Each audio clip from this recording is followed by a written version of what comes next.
your rows and within your crop. Now we are going to be taking it a notch up and looking at how well you can take care of your seed potato after purchasing it. Dr. Rukuni, we are here in the second segment. Welcome back. Thank you. Now, Dr. Rukuni, how long can a farmer have their seed potato after purchasing it? We understand that in other crops, if you look at cotton production or soya bean production, there are issues whereby they'll say, now your seed is dormant, you cannot produce it or use it for production this year. You might have to throw it away or use it for other purposes. When it comes to potato production, what are we looking at? The length in period when you can say this seed is still viable, I can still establish it.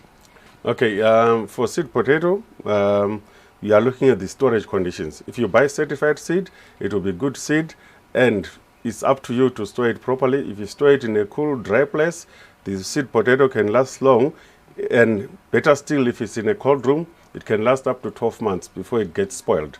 So when you buy your seed potato, make sure that it's in an insect-proof place, which is cool, and you can also be able to fumigate it in case you get a bit of a tuber moth outbreak.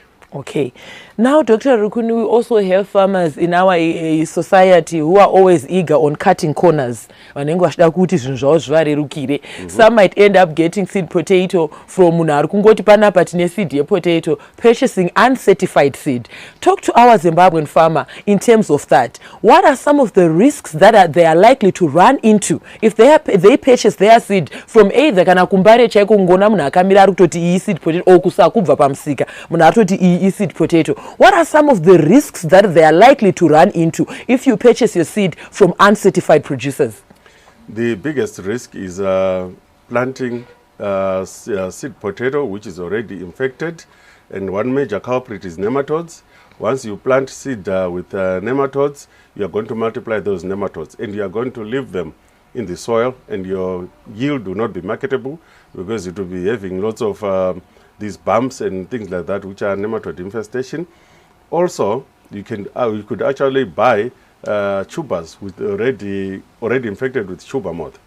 So when you plant and your plants start growing, you just get your tuber moth infestation. That will ruin the foliage and the new tubers and everything. And also the other problem is you can get seed that is infected with the bacteria wilt, which is a very devastating disease, because once you get it, you also leave it in your field, which means you will have that problem continuously.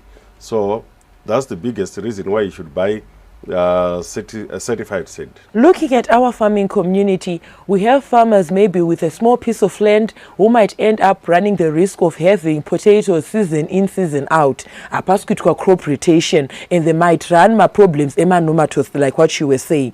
In terms of nematode treatment, or how can you curb the risk of having nematodes within your soil? And even there are situations whereby a farmer is doing tobacco at the same time he's also doing potatoes or tomatoes, but these things are in the same family. For such a farmer, what would you recommend? What would be your word of advice in terms of ensuring that potato rake is protected from whatever zvinobva kufodya kana kumatomatoes?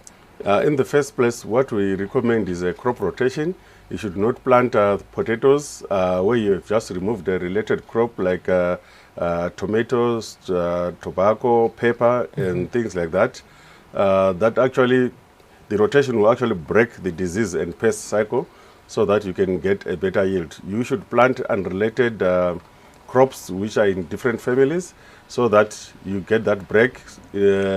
So when you come in with your next potato crop, your yields will not be affected by these pests. Now let us talk about fertilizer. I understand that those who are taking notes are eager to know, in terms of fertilizer, what are we looking at per hectare?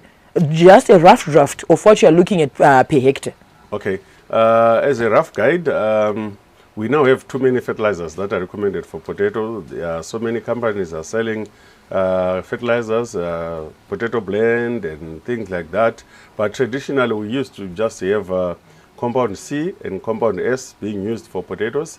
And if you are using a compound C, I would say the general recommendation will be about 2,000 kgs per hectare. But what I recommend growers to do is to take their soil samples to a soil testing lab. We test your soils, and then we recommend the amount of fertilizer that you apply, depending on which type of fertilizers, in terms of your nitrogen, phosphate and potassium content, what is normally referred to as NPK.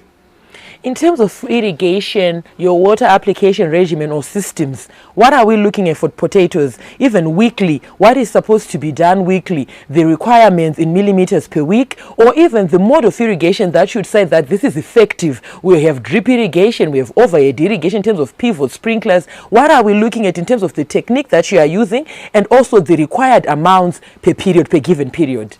Okay, in terms of irrigation, like any other crop, the irrigation requirements differ from planting up to harvest. The planting phase requires you to have your soil moist, but not too wet because the tubers may rot. So you require less millimeters per week, maybe 15 to 20, depending on the clay content of your soil. But when you get to 4 weeks and above, you start requiring anything between 35 and 40 mils per irrigation cycle. The irrigation requirements also varies depending on the clay content. If your soils are a bit sandy, you are recommended to split your irrigation so that you don't leach your fertilizers, but you should get your 35 to 40 mils in a week. Some varieties require a little bit more, and with a bit of experience, a grower would know that the soil moisture is depleted and they can add their irrigation. That irrigation is required up to the time of senescence. When you stop irrigating because your tubers are the right size, so that you can get your foliage drying and you can cure the tubers. Because if you harvest the tubers before curing, they get bruises and everything, and people don't like bruised potatoes. Dr. Rukuni, generally at times in tuber production, be it sweet potatoes and even potatoes, we encounter a nuisance called bongwe.